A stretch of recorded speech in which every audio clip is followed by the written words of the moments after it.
Bueno, en el receso tuve que debatir mucho. Me dijeron, ¿tú eres torero? Me dijeron.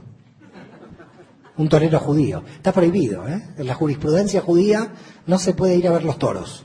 No sé si sabían, pero bueno. Cuestión que ahora tenemos una hora, yo voy a ver cómo hago, porque yo quería hablar más sobre el tema de Yoshua, pero me queda Pablo y todo el programa se empieza a trazar.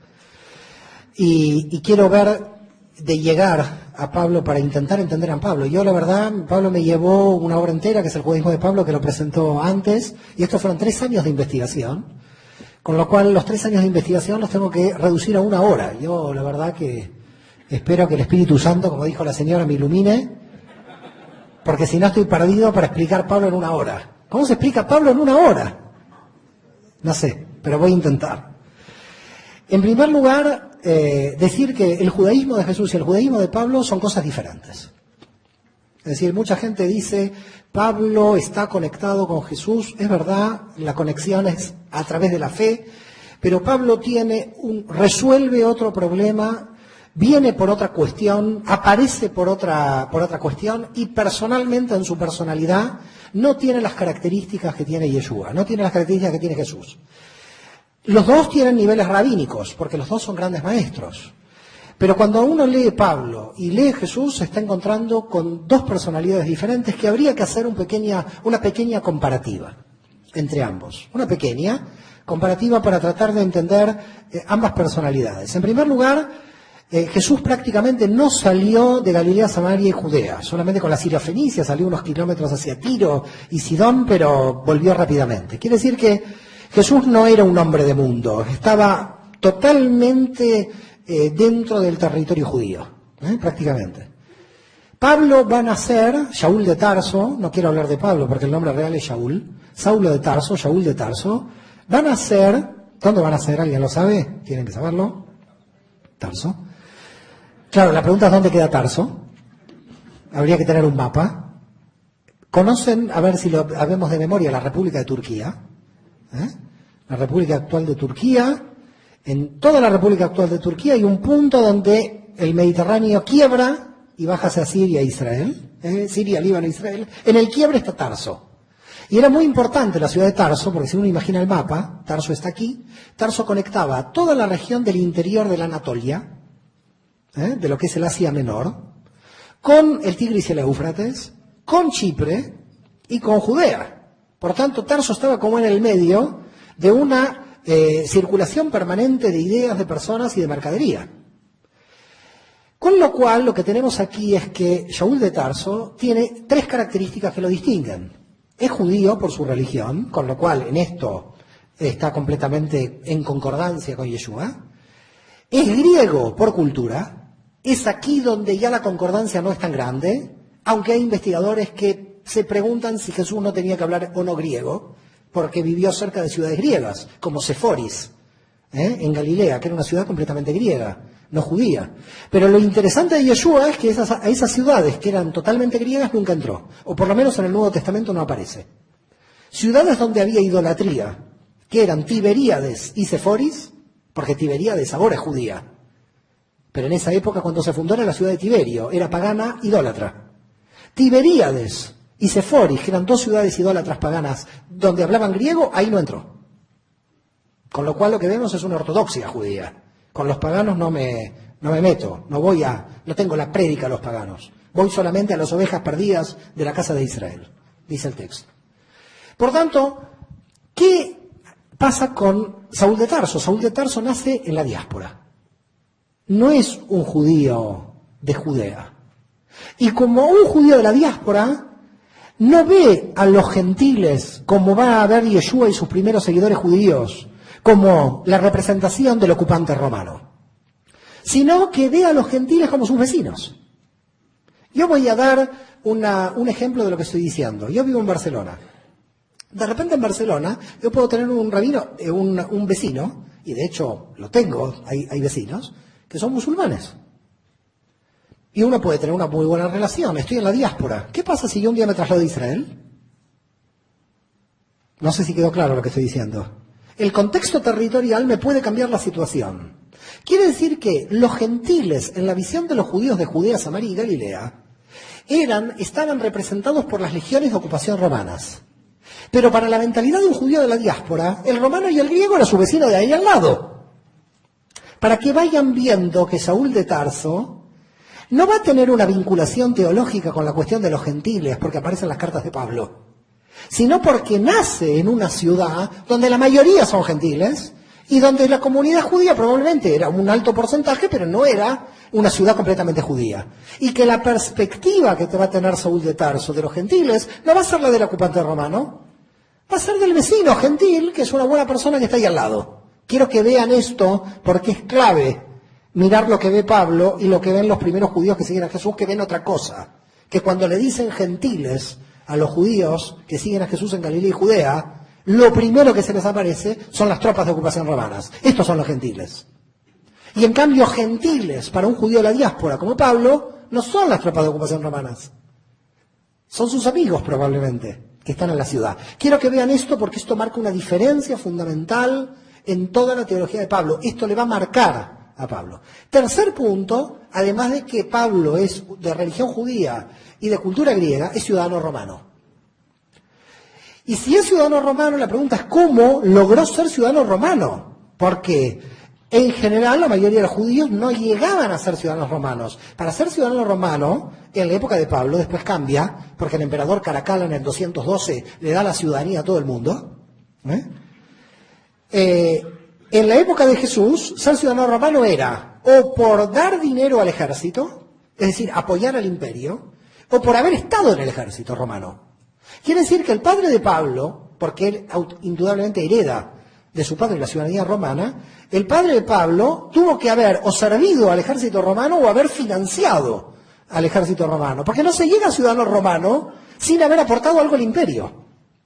Por tanto, ¿qué era el padre de Pablo para haber aportado al imperio como judío?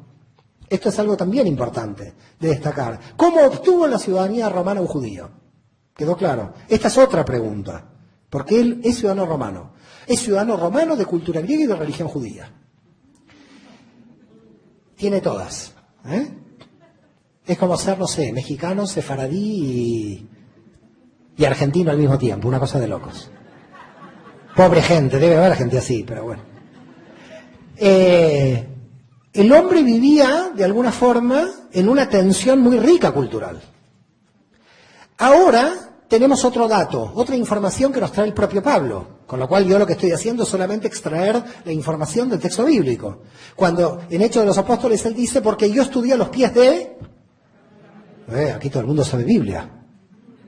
Me los voy a llevar a España, a Joseph, a esta gente, para recristianizar a Europa.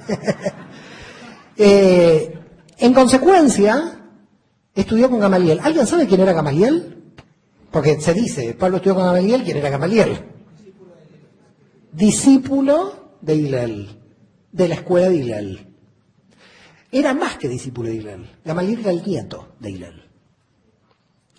Con lo cual, de las dos grandes escuelas fariseas, de los tipos más súper que tenía el mundo judío en el siglo I a.C., que eran Hillel y Shammai, el nieto de Hillel, porque el hijo de Hillel era Simón, Simón I, Gamaliel ben Simón, el nieto de Hillel, fue el profesor de Pablo. Quiere decir que Pablo estudió, no sabemos hasta qué fecha, 18, 20, 22 años, no sabemos cuándo. ¿Saben lo que era estudiar en el siglo I, cuando el 99.99% de la población era analfabeta? Pero no estudiar las primeras letras, estudiar con Gamaliel. Estudiar con Gamaliel en Jerusalén era como tener hoy 3, 4 doctorados. Era un tipo muy inteligente. Pablo es el estratega de la teología. Pablo sabe la Torá de cabo a rabo. Pablo puede dar vuelta a la Torá como quiere, porque la conoce por adentro. Pablo es teólogo. No es Jesús que tiene que adaptarse al pobre pueblo de Galilea, que son los pobres. Pablo tiene otro auditorio, los filósofos griegos. Pablo tiene otro auditorio, las élites judías de la cultura helenística que habían perdido el hebreo y que sabían griego. Pablo ahora tenía que debatir con otro nivel. No era con el pueblo en Galilea que tenía una relación con un rabino en Galilea, sino que él, de alguna manera, iba a tener otro nivel de debate completamente diferente. Para ese nivel de debate se necesita un nivel intelectual muy alto. Ahora bien, la cuestión es, ¿esto qué quiere decir? ¿Que Jesús, frente a Pablo, en esta diferencia? No, lo que estamos diciendo es otra cosa. Hay dos tipos de rabinos. Y aquí va a haber dos palabras que probablemente, no sé si alguna vez las han oído, son hebreas, pero que tienen la definición exacta de la diferencia entre Pablo y Jesús. Yeshua es un rabino del mismo nivel probablemente que Pablo, seguramente de Pablo, pero que lo que hace es comunicarse a través de lo que se llama en hebreo la Agadá. ¿Qué es la Agadá? La narrativa, la narración. Ustedes lo conocen como las parábolas. Ustedes lo conocen como las parábolas. En hebreo se llama mashal, parábola. Son las mashalot. El gran hombre de las parábolas fue Salomón, que llegó a tener 3000 parábolas. Y por eso se le denominó un sabio. Rey sabio. Yo muchas veces digo, no sé si fue sabio, tuvo 1000 mujeres. Eso no sé si es sabio o no, pero bueno, un día lo debatiremos con Yosef ese tema. Si Salomón se fue sabio con 1000 mujeres. Yo me imagino a Salomón con problemas de pareja. Haría una reunión de este tipo. Tengo conflicto de pareja. Bueno, dejemos a Salomón y a sus mujeres tranquilas y volvamos otra vez. Qué fama, la de Salomón, qué fama. Y los judíos descendemos de este hombre, Dios mío. Esto es bueno y malo de acuerdo a cómo se vea, claro. Bueno, la cuestión es, básicamente, que nosotros tenemos en Pablo otra cosa, no es agadá, no es narrativa, es alajá, es jurisprudencia. La diferencia no es en el nivel intelectual del rabino, es en el método a seguir. Cuando una persona narra un cuento, el cuento tiene que tener un sentido. Ahora, si ese sentido del cuento, que es la parábola, lo que ustedes conocen como una parábola, yo lo corto y digo Oseas 1:4, Job 4:4, Salmos 33, ustedes empiezan a dormir. Es lo que habitualmente pasa en teología, ¿no? Empieza Hechos 1:4, Job 4:4, ya se empieza a caer. Ese nivel es jurisprudencia. Uno tiene que estar con la Biblia sabiendo y debatiendo todos los versículos para llegar. Eso es Pablo. Jesús no tenía ese auditorio. No podía decir Oseas 4:4, porque además los versículos bíblicos que tenemos son del siglo V. En la época de Jesús la Biblia se leía de corrido. Entonces no había forma de saber dónde estaba el versículo. Por tanto, la cuestión era dar un cuento, una parábola, para que la gente entienda el sentido de la Torah. Eso hacía Yeshua. Pablo no hace eso. Pablo lo que hace es ir literalmente a la Torah, a citar directamente la fuente, y no hace ningún cuento, no hace ninguna parábola. Porque está desarrollado como un rabino en la jurisprudencia. Hace debate teológico profundo y da vuelta como quiere la teología. Vamos a ver cómo la da vuelta. Ahora, él va a dar vuelta a la teología por ciertas cuestiones. Ya sabemos que no voy a contar la historia de Pablo, de Saúl de Tarso, que estaba en Jerusalén, y fue a perseguir ¿a quién? No sé, los cristianos no estaban, había judíos que creían en Yeshua. La verdad, les felicito que ustedes sabían que había cristianos. Yo, en toda esta historia, siempre me encontré con judíos. Nunca me encontré con ningún cristiano. Yo, a los judíos que persiguió Pablo no los puedo llamar cristianos porque eran judíos. Pablo es un judío que persigue judíos. Cuando en los textos de la iglesia o en textos en España veo Pablo persiguiendo a los cristianos, digo, no puede ser esto. Y estos fueron 2000 años. No, Pablo perseguía a judíos que creían en Yeshua. El problema era un problema interno. Era un problema interno de la comunidad judía. No eran dos religiones que se estaban peleando. Eran judíos que creían en Yeshua contra judíos que no creían. Era un problema interno. Es lo mismo, yo muchas veces digo en España, con respeto, lo digo, acusar a los españoles de la muerte de García Lorca. Pero García Lorca también es español. ¿Cómo se puede acusar a toda la gente de la muerte de García Lorca? Y todos los seguidores de García Lorca perseguidos, todos españoles, ¿no? Todos ellos eran judíos que observaban el Shabbat, que hacían el Brit Milá, que hacían la circuncisión, que observaban absolutamente todo. Porque nadie les vino a decir que había otra religión. Lo que se les había predicado es que Yeshua era el Mesías, y ellos decían Yeshua es el Mesías. Como otros grupos judíos decían, este rabino es el Mesías. Porque simultáneamente había otros grupos que decían, no, Yeshua no es el Mesías, es otro. Así que en ese momento hay que ver que había muchos grupos de judíos proclamando a muchos rabinos que son Mesías. Yosef el Galileo, por ejemplo, que fue declarado Mesías, que lo crucificaron con casi 200 judíos. Es decir, que había otros grupos que estaban declarando a su vez a otros rabinos Mesías.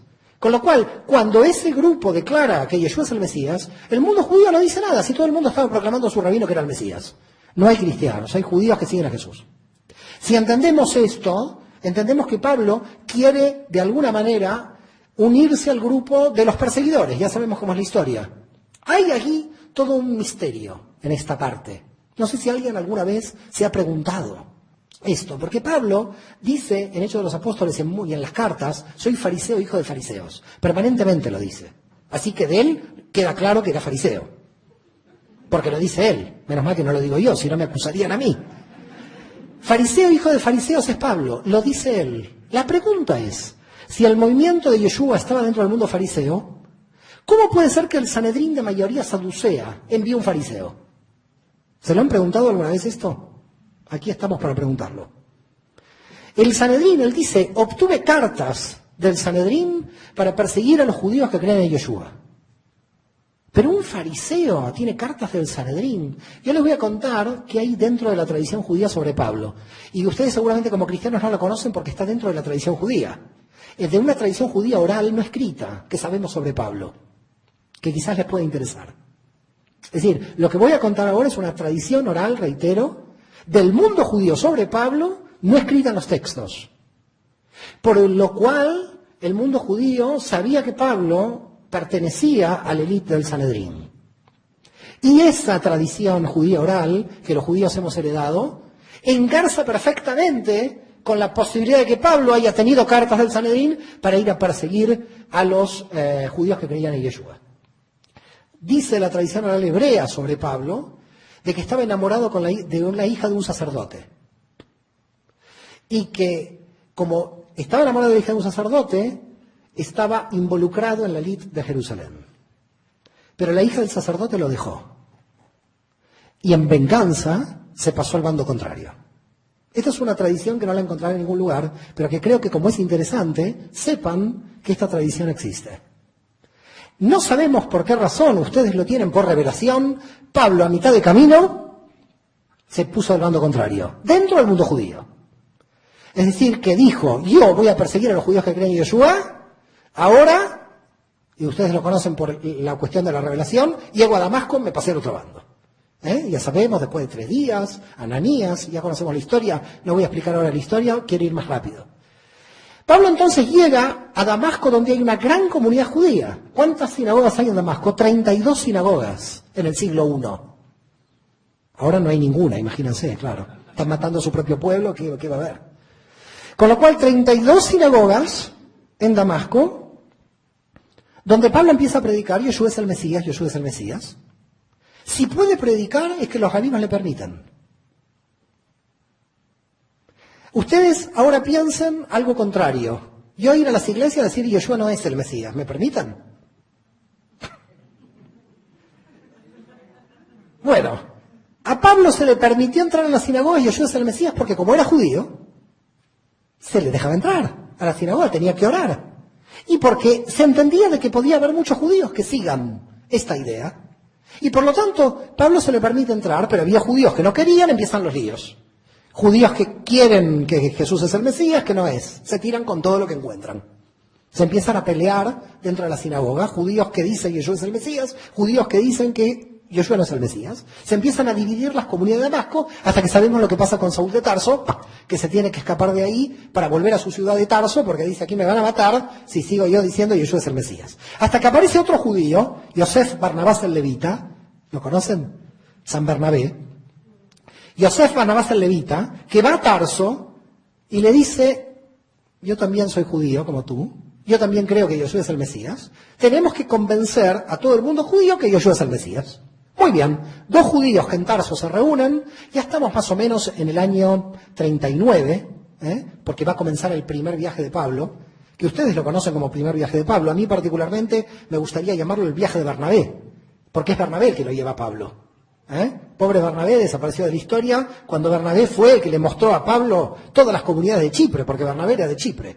Con lo cual, Yosef Barnabás el Levita, San Bernabé, lleva a Shaul de Tarso a Chipre durante 3 años, como se dice, dele que te pega a cada sinagoga diciendo, Yeshua es el Mesías, del 39 al 42, y estamos ya a 10 años de la desaparición de Yeshua de Sena, para decir al pueblo judío que Yeshua es el Mesías. Y muchos judíos creían, otros judíos no creían. Si en los próximos 5 minutos, son las 7, así que solamente les voy a pedir 5 minutos, nos concentramos, voy a pedir 10, porque en 5 no creo que llegue, nos concentramos en lo que yo voy a explicar ahora, después vamos a poder entender mejor la teología de Pablo y podemos saltar a Pablo. Lo primero es, oh, qué bien, no lo puedo creer. ¿Qué pasó? Llegó el Mesías, tengo hasta las 8. Bueno, lo primero es tratar de entender qué ve Pablo en las sinagogas de la diáspora. Él no va a sinagogas en Judea. Las sinagogas de judíos que había, judíos. Pero él va a las sinagogas de la diáspora judía. Con lo cual va al elemento cultural que él sí conoce. Él es de la diáspora. No es lo mismo ir a la sinagoga de Nueva York que a una de Jerusalén. Ni son lo mismo los ortodoxos de Nueva York con los de Jerusalén. Un poco más liberales tienen que ser, porque están relacionados con el ambiente no judío. ¿Se entiende lo que decimos? Por lo tanto, Saúl de Tarso llega a estas comunidades, va predicando, siempre al lado de Bernabé, después se dividen, tiene ahí un pequeño problema, no me quiero meter en problemas de apóstoles, pero básicamente Saúl de Tarso y Yosef Barnabás el Levita predicando que Yeshua es el Mesías durante 3 años, casi 3 años y medio, hasta el año 42. Ahora sí les pido 10 minutos pero mucha atención, porque aquí está la clave del nacimiento del cristianismo. Saúl de Tarso va a la sinagoga y va a predicar que Yeshua es el Mesías. Hasta ahí, todo tranquilo. Tranquilo entre comillas. Algunos decían que sí, otros que no, pero Saúl de Tarso, cuando entra a una sinagoga de la diáspora, ve que en las primeras filas de las sinagogas hay judíos, que son los que fundaron las sinagogas. Entonces, supongamos que esta sería una sinagoga a la que visita Saúl de Tarso, y entonces las primeras filas son judíos. Así que las primeras 2 o 3 filas ya automáticamente les convertía al judaísmo. Si hay alguno que no está circuncidado, tranquilo. Mañana hacemos la circuncisión. Las otras filas, yo vi muchos hombres muy aterrados, están pasando a la fila de atrás ahora. Sí, se ríen, pero este es el problema de Pablo. Las otras filas de la sinagoga son lo que se llama prosélitos de justicia, en hebreo Ger Tzedek. Tienen un nombre especial. Ger Tzedek. ¿Quién era el Ger Tzedek? El que se convirtió al judaísmo, pero que no es de madre judía, es el que se convirtió. Por lo tanto, los primeros judíos de la sinagoga fundaron la comunidad. Después vinieron los griegos romanos que andaban por ahí y de otros pueblos, los gálatas, los filipenses, los efesios, y dijeron, queremos participar de la sinagoga y eventualmente nos queremos convertir. Con lo cual los conversos al judaísmo, que había muchos cientos, se integraban a la sinagoga. En el caso de los hombres se circuncidaban, en el caso de las mujeres pasaban por la mikve, por el baño ritual, y en las filas intermedias de la sinagoga estaban los prosélitos de justicia, los que se llama Ger Tzedek, que a los fines de la ley judía eran judíos de pleno derecho, solamente se sentaban atrás porque no habían fundado la comunidad. Es decir, que eran judíos como los de la primera, solamente que no eran genealógicos, habían entrado recién, eran gentiles que decidieron convertirse al judaísmo. Pero como conversos al judaísmo ya eran judíos por completo, queda claro. Con lo cual, la hija, por ejemplo, de uno de la fila del medio, si se casaba con el hijo de la primera, se casaba con el rito judío. Porque también los de las filas intermedias eran judíos, pero se les llamaba Ger Tzedek, es decir, el gentil de justicia que se hace judío. Converso por completo, 100%. Y después, en las últimas filas de las sinagogas que va a ir Pablo, se encuentra con los prosélitos de la puerta. Llamados de la puerta porque están cerca de la puerta. Nada más.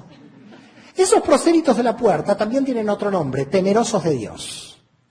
Cuando en el texto del Nuevo Testamento aparece Cornelio como temeroso de Dios, no es que teme a Dios, La gente lee el texto y dice, hoy Cornelio teme a Dios, qué buena persona. Temía a Dios. No, se sentaba en un sitio de la sinagoga especial. Al final de la sinagoga, en el sector de los temerosos de Dios. ¿Quedó claro lo que decimos? Cuando dice entonces el texto bíblico, era un temeroso de Dios, no temía a Dios, todos temen a Dios, mucha gente teme a Dios. Él estaba como temeroso de Dios en una sección de la sinagoga, que eran lo que se llama semiprosélitos. La verdad me gustan los salmos, me gusta la Biblia, la paso bien en la comunidad, pero yo judío no me hago. ¿Quedó claro? Estos eran los temerosos de Dios. Cantan salmos, estoy contento, me encanta la comunidad. Creo en Dios, por supuesto, si no nos puede entrar a la sinagoga, creo en Dios, cumplo algunos mandamientos, unos sí, unos no, a veces no. Me encantan los salmos, pero cuando me piden la conversión, no. Yo convertirme no me convierto. ¿Quedó claro? Son entonces los prosélitos de la puerta, temerosos de Dios, amigos del judaísmo, para llamarlo de alguna manera. Pero amigos del judaísmo desde el punto de vista religioso, porque estaban dentro de la sinagoga. Así que si se imaginan un plano, y esto lo hago en pizarra, vamos a ver si mañana tenemos una pizarra, si se imaginan un plano de una sinagoga, tenemos en la primera fila los judíos, en las otras los prosélitos de justicia, y final los prosélitos de la puerta. Muy bien. Llega Shaul de Tarso, empieza a predicar. Yeshua es el Mesías, Yeshua es el Mesías. Pero ve algo que no entiende. ¿Qué no entiende? Ve algo que hay un montón de mujeres en el medio de las sinagogas que se convirtieron al judaísmo y un montón de hombres que están ahí atrás agazapados sin querer convertirse. Dice, ¿qué pasa aquí? Algo muy raro pasa. ¿Qué pasa? Que en la Torá les encanta a las mujeres y no a los hombres. Vienen más las mujeres que los hombres. Pregunta y dice, mire, a mí el judaísmo me encanta. Me encanta no robar, me encanta no matar, me encanta cantar los salmos, me encantan los profetas, pero yo no me circuncido. Circuncisión en el siglo I era con una infección irse a la muerte. No es una circuncisión como hoy, en un hospital, con todos los cuidados. No, la circuncisión hasta hace 50 años, sin antibióticos, podía ser la muerte. Una pequeña infección y se terminó. Con lo cual, los hombres que estaban en la sinagoga tenían toda la razón, yo hubiera hecho lo mismo, me quedo en la fila última de la sinagoga y digo que a mí no me toque nadie. Menos mal que me lo hicieron de pequeño, ¿no? Que a mí no me toque nadie. Porque yo, todo está muy bien, Dios es muy bueno, está todo bien, pero yo, esto conmigo no va. No me voy a circuncidar, nadie me va a obligar. Y ahí estaban todos los hombres incircuncisos, atrás, contentos que estaban en la comunidad, pero sin convertirse. Dice Pablo, pero esto es a favor de las mujeres. Las mujeres con el agüita entran al judaísmo y a los hombres le pedimos la circuncisión. Pero esto es todavía más grave, dice Pablo. ¿Por qué es todavía más grave? Porque si una persona judía de la primera fila de la sinagoga no cumple los mandamientos de la Torá, yo estoy llamando judío a alguien que tiene padre judío o madre judía. Pero un gentil que no está circunciso en la última fila de la sinagoga y cumple todos los mandamientos de ética de la Torá, ese es judío para mí. Pablo da vuelta todo el concepto de judío en Romanos 2:29 y dice judío el que lo siente en el corazón. ¡Pum! Hace algo que jamás Yoshua hubiera hecho, como rabino judío. Hace algo que cuando se enteraron los shlichim, los apóstoles de Judea, de este hombre estaba declarando judío a todo el mundo sin circuncisión. El problema no era que Yoshua era el Mesías, ahora el problema era más grave para Jerusalén. Era que este hombre era papeles para todos.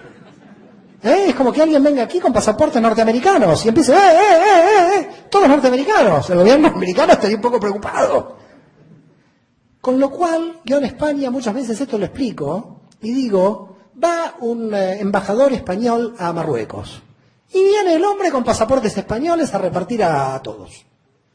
¿Cómo reacciona la gente de base anterior frente a una masa de gentiles sin circuncisión? Que el señor Pablo se le ocurrió, usted también es Israel. Y ahora usted es Israel, yo no estoy circuncidado, no importa, usted es Israel, mire, yo hago así, también es Israel. Ayer estuve con un ídolo, no importa, ayer usted también, venga, sin circuncisión, entre, porque ahora viene Jesús y derribó la diferencia de gentiles y judíos. Pero eso lo derribó Jesús. Eso lo está derribando Pablo. Pablo está tratando de captar a los gentiles al judaísmo sin circuncisión. Quizás lo que quería era reformar el judaísmo. Quizás lo que quería era hacer un judaísmo que permitiera la entrada sin circuncisión. Y hoy, eventualmente, si el judaísmo lo hubiera aceptado, hubiera habido un judaísmo sin circuncisión. No lo sabemos. Pero Pablo dice, si las mujeres necesitan solo la mikve, ¿por qué los hombres solo con mikve no pueden entrar? ¿Por qué los hombres con el bautismo solamente no pueden entrar? ¿Por qué les estamos exigiendo dos cosas a los hombres y una a las mujeres? Con lo cual empieza a decir, los gentiles son coherederos de Israel. Son parte de la promesa. Ahora venga que todos son Israel. Quiero que ahora vean cómo reaccionaron los judíos de las primeras filas a Pablo. Porque cuando Pablo dice Jesús es el Mesías, bueno, no pasa nada. Pero cuando Pablo, en nombre del Mesías, está diciendo que ahora la nacionalidad judía se tiene que mezclar con los fenicios, con los griegos y con todos los que está haciendo entrar Pablo, el judaísmo empieza a oponerse a la prédica de Pablo para mantener la identidad de Israel. El problema, entonces, es ahí el núcleo central de la división que se va a dar y que la vamos a ver mañana del siglo II, que es las consecuencias de la prédica de Pablo. No es que Pablo deja de ser judío. Pablo también observa el Shabbat, observa la ley, hasta el final. Él también nace, vive y muere como judío. Pero él está diciendo a los gentiles que pueden entrar sin circuncisión y por lo tanto está provocando quizás la violación de un mandamiento para algunos. Tal es así el problema, que el problema no es Pablo contra el judaísmo, porque Pablo era judío, sino Pablo contra los propios apóstoles, primeros seguidores de Jesús, judíos en Jerusalén, que llega un momento tal que le dicen a Pablo, mira, están entrando tantos gentiles sin circuncisión, y esto se ha descontrolado tanto que ven a Jerusalén a explicar qué está pasando. El concilio de Jerusalén del 50. Algunos lo citan en el 49-50, Hechos de los Apóstoles capítulo 15. ¿Qué es Hechos de los Apóstoles capítulo 15? Miren qué cosa. El primer concilio de la iglesia, todos ellos judíos. Una cosa increíble. El primer concilio de la iglesia para ver si los no judíos pueden entrar. Este es el primer concilio de la iglesia. En el primer concilio de la iglesia, la Keilah, como se dice en hebreo, todos esos judíos dicen, ¿los no judíos pueden entrar o no? Fíjense lo que pasó después. Todos estos judíos que creían que Yeshua era el Mesías, lo que tienen que debatir ahora es cómo entran los gentiles. Si lo debaten es que Yeshua no dijo nada. Porque si Yeshua había dicho algo sobre los gentiles, ¿para qué debaten? La teología cristiana nos lleva atrás y dice, Yeshua permitió a todo el mundo entrar, por eso curó a gentiles. No, sino porque el concilio del 50. En el concilio del 50 los judíos que siguen a Yeshua tienen que reunirse porque no quedó claro, ni se le ocurriría a Yeshua que ahora la problemática, 17 o 18 años después, era que los gentiles, a través de la prédica de Pablo, iban a ingresar. Entonces aparecen, y esto ya lo sabemos, dos grupos. Los famosos judaizantes, que dicen, se entra a creer que Yeshua es el Mesías cumpliendo toda la Torá y con la circuncisión.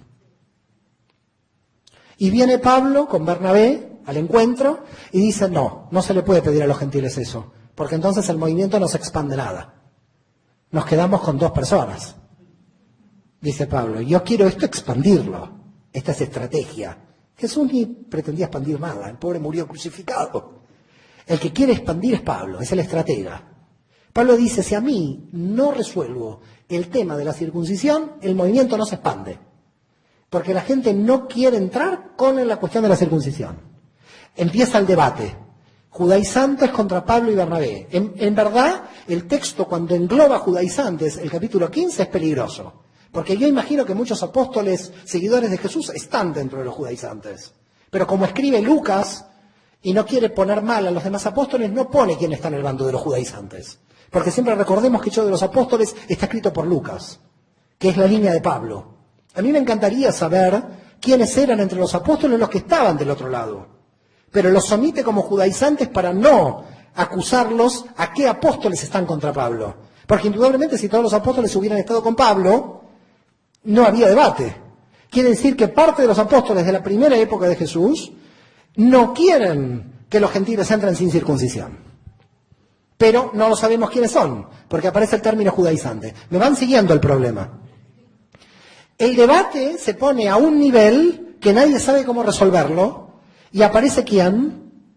Jacob el Tzadik, lo que ustedes conocen como Jacobo el Justo, el que aparece en el texto como el hermano del Señor. Tela marinera si nos metemos en ese enredo familiar. Yo lo dejaría para la revista Hola, ese problema. No quiero meterme en cuestiones familiares de Jesús, si era el hermano, si era el primo. Pero lo cierto es que el único que aparece como el hermano del Señor es Jacobo el Tzadik, que Jacobo el Tzadik, que después pasó a ser Santiago, es Santiago el Menor. Santiago el Menor o Jacobo el Tzadik, Santiago el Menor, por supuesto judío, en el año 50 se encuentra resolviendo el concilio. ¿Y dónde está Pedro? Pedro no resuelve nada. ¿Y dónde está lo que la Iglesia Católica dice es el primer Papa? Diciendo, bueno, vamos a ver, apoyo a Pablo. Dice el texto, yo juzgo. El texto literal en griego, de Hechos de capítulo 15, dice que Jacobo el Tzadik, que Santiago el Menor, dice, yo juzgo que los gentiles. Juzgo quiere decir que tenía la autoridad del movimiento. Esto es muy fuerte.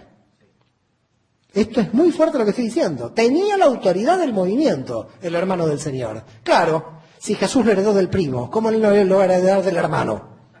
Queda claro, está quedando en familia. Se queda clara el orden de sucesión. Entonces él dice, yo juzgo. ¿Cómo está en las Biblias católicas el yo juzgo? Yo opino. Porque si juzga tiene autoridad y Pedro queda fuera. Entonces en las Biblias católicas el yo juzgo no sale yo juzgo, sale yo opino. Como la opinión de él fue válida, todos la aceptaron. Y en el griego dice yo juzgo. ¿De qué me estaba hablando? ¿Por qué lo ponen a opinar cuando juzgó? Claro, lo ponen a opinar porque se derrumba la cuestión de la cabeza de Pedro. Esto ya sabemos, pero no me quiero meter ahora en problemas internos del cristianismo. Básicamente, se permitió el ingreso de los gentiles sin circuncisión con lo que se llama el decreto apostólico del 50. ¿Recuerdan qué dice el decreto? Pondrás tribunales de justicia, no comerás sangre de los animales. Todo lo que se conoce en la jurisprudencia judía como las leyes de Noaj, las leyes de Noé. En la jurisprudencia judía no se necesita ser judío para alcanzar la salvación. No es fuera de la iglesia no hay salvación. No, fuera del judaísmo hay salvación. Fuera del judaísmo hay salvación con lo que se llama las 7 leyes de Noé. Y esas 7 leyes de Noé, en esas 7 no está la circuncisión. Y por lo tanto, los gentiles dentro de las sinagogas podían respetar, no matar, no robar, pero podían entrar sin circuncisión. Quiere decir que Jacobo el Tzadik era tan sabio, como teólogo judío, que conociendo la Torá, le aplica la legislación de la Torá a los gentiles, que está en la ley de Moisés. Por eso en el capítulo 15 de Hechos de los Apóstoles, versículo 20 y 21, dice, porque la Torá es leída en Shabbat en todas las sinagogas. ¿Dónde está el domingo? No hay domingo. ¿Qué leían? ¿Nuevo Testamento? No hay Nuevo Testamento, están leyendo la Torá. Todos son judíos que están yendo en Shabbat, que van en sábado a la sinagoga, todos son judíos que están leyendo la ley de Moisés, y todos son judíos que, observando la Torá, dictaminan y entienden que los gentiles pueden entrar, porque los gentiles pueden entrar bajo la ley de extranjería que Moisés tenía dentro de la ley de Moisés. Porque cuando venía un extranjero de fuera de Israel, no se le obligaba a convertirse al judaísmo, por lo tanto no se le obligaba a la circuncisión, sí se le obligaba a creer en Dios. Porque imaginen que venía un moabita, ponía su ídolo, esto no se lo dejaba en Israel. Pero si venía un moabita y seguía siendo moabita, no se le obligaba a convertirse al judaísmo. Se quedaba como moabita dentro de Israel, pero sí respetando la ley de la nación, que era la no idolatría y otras leyes más. Para que ustedes lo puedan entender, es como la legislación de un país para extranjeros y nacionales. ¿Quedó claro el concepto? La Torá es una ley que cae para los judíos, pero que cae también bajo los gentiles que quieren vivir por la Torá, pero sin ser judíos. Por lo tanto, Pablo obtiene una victoria porque justifica teológicamente la entrada de gentiles sin circuncisión, pero por la observancia de la Torá. Esta es la genialidad de Santiago el Menor. Sin Santiago el Menor no hay cristianismo. y sin Pablo, por supuesto, pero Santiago el Menor es clave, porque es el que juzga la entrada bajo la teología judía. Conoce tanto de la Torá que dice, ahora van a entrar los gentiles sin circuncisión. Claro, no se fía de Pablo, porque dice, este va a volver a los andadas haciendo cualquier cosa y se me va a descontrolar. Por lo tanto, lo que voy a hacer es mandar a 2 hermanos con él que lo estén controlando. Silas y Judas, no sé si lo recuerdan, y voy a mandar a 2 hermanitos muy bonitos, que son Silas y Judas, para que os acompañe. El control de Jerusalén iba con Pablo, que no se me vuelva a descontrolar. Parece que a los 6 meses Judas y Silas o se convencieron por Pablo, se volvieron, pero el otro siguió a sus andadas. Parece que este control actuó poco. No sé qué pasó, pero volvieron. Pero hay un dato también fundamental. Ahora llegan las colectas de los gentiles a Jerusalén.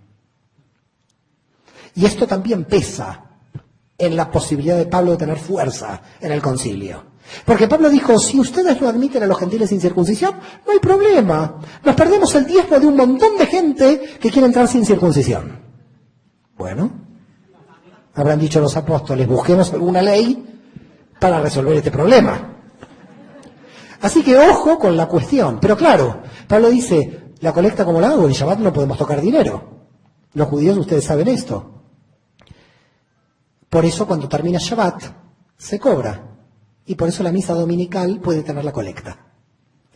La colecta de las iglesias el domingo es porque está prohibido en Shabbat. El primer día de la semana Pablo cobraba la colecta porque en Shabbat no podían tocar dinero.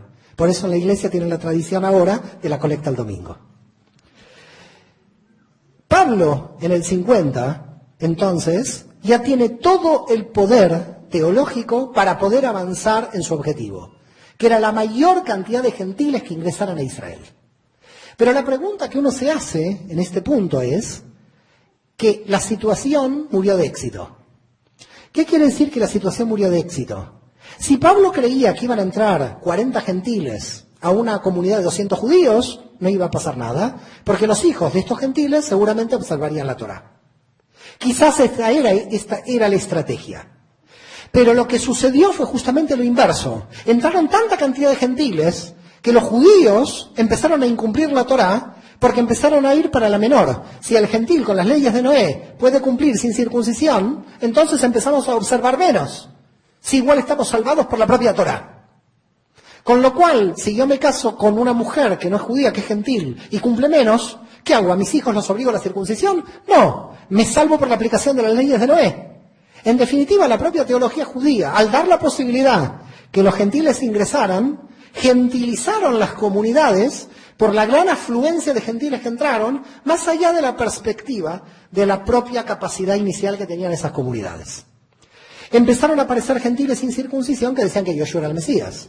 Por tanto, ellos ya no observaban la Torá, porque la propia teología judía los había hecho ingresar sin la observación de la Torá. El propio pueblo judío, en parte, dándole el Mesías y dándole la teología, estaba creando el cristianismo, sin darse cuenta con este proceso. Pero en el 66, recordemos que Pablo entre el 64 y el 67 muere, no sabemos exactamente en qué momento de esa fecha, casi todos los historiadores están de acuerdo que muere en el 67, en el 66 sucede algo fundamental. Siria, Líbano, Israel, en el quiebre está Tarso.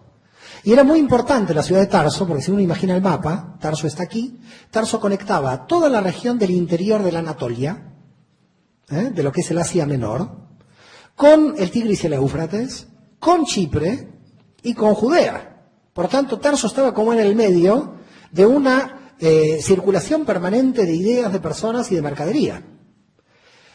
Con lo cual, lo que tenemos aquí es que Shaul de Tarso tiene 3 características que lo distinguen. Es judío por su religión, con lo cual en esto está completamente en concordancia con Yeshua. Es griego por cultura. Es aquí donde ya la concordancia no es tan grande, aunque hay investigadores que se preguntan si Jesús no tenía que hablar o no griego, porque vivió cerca de ciudades griegas. Como entender ambas personalidades. En primer lugar, Jesús prácticamente no salió de Galilea, Samaria y Judea, solamente con la Siria Fenicia, salió unos kilómetros hacia Tiro y Sidón, pero volvió rápidamente. Quiere decir que Jesús no era un hombre de mundo, estaba totalmente dentro del territorio judío, prácticamente. Pablo va a nacer, Shaul de Tarso, no quiero hablar de Pablo porque el nombre real es Shaul, Saulo de Tarso, Shaul de Tarso, va a nacer, ¿dónde va a nacer? ¿Alguien lo sabe? ¿Tienen que saberlo? Tarso. Claro, la pregunta es ¿dónde queda Tarso? Habría que tener un mapa. ¿Conocen, a ver si lo habemos de memoria, la República de Turquía? La República actual de Turquía. En toda la República actual de Turquía hay un punto donde el Mediterráneo quiebra y baja hacia Siria e Israel. Porque si no estoy perdido para explicar Pablo en una hora. ¿Cómo se explica Pablo en una hora? No sé, pero voy a intentar. En primer lugar, decir que el judaísmo de Jesús y el judaísmo de Pablo son cosas diferentes. Es decir, mucha gente dice, Pablo está conectado con Jesús. Es verdad, la conexión es a través de la fe, pero Pablo resuelve otro problema, viene por otra cuestión, aparece por otra cuestión y personalmente en su personalidad no tiene las características que tiene Yeshua, no tiene las características que tiene Jesús. Los dos tienen niveles rabínicos, porque los dos son grandes maestros. Pero cuando uno lee Pablo y lee Jesús, se está encontrando con dos personalidades diferentes que habría que hacer una pequeña comparativa entre ambos. Una pequeña comparativa para tratar de... Bueno, en el receso tuve que debatir mucho. Me dijeron, ¿tú eres torero? Me dijeron. Un torero judío. Está prohibido, En la jurisprudencia judía no se puede ir a ver los toros. No sé si sabían, pero bueno. Cuestión que ahora tenemos una hora, yo voy a ver cómo hago, porque yo quería hablar más sobre el tema de Yoshua, pero me queda Pablo y todo el programa se empieza a trazar. Y quiero ver de llegar a Pablo para intentar entender a Pablo. Yo, la verdad, Pablo me llevó una hora entera, que es el judaísmo de Pablo, que lo presentó antes, y estos fueron 3 años de investigación, con lo cual los 3 años de investigación los tengo que reducir a 1 hora. Yo, la verdad, que espero que el Espíritu Santo, como dijo la señora, me ilumine. O Seforis, en Galilea, que era una ciudad completamente griega, no judía. Pero lo interesante de Yeshua es que a esas ciudades que eran totalmente griegas nunca entró, o por lo menos en el Nuevo Testamento no aparece. Ciudades donde había idolatría, que eran Tiberíades y Seforis, porque Tiberíades ahora es judía, pero en esa época cuando se fundó era la ciudad de Tiberio, era pagana, idólatra. Tiberíades y Seforis, que eran 2 ciudades idólatras paganas donde hablaban griego, ahí no entró. Con lo cual lo que vemos es una ortodoxia judía. Con los paganos no me meto, no tengo la prédica a los paganos. Voy solamente a las ovejas perdidas de la casa de Israel, dice el texto. Por tanto, ¿qué pasa con Saúl de Tarso? Saúl de Tarso nace en la diáspora. No es un judío de Judea.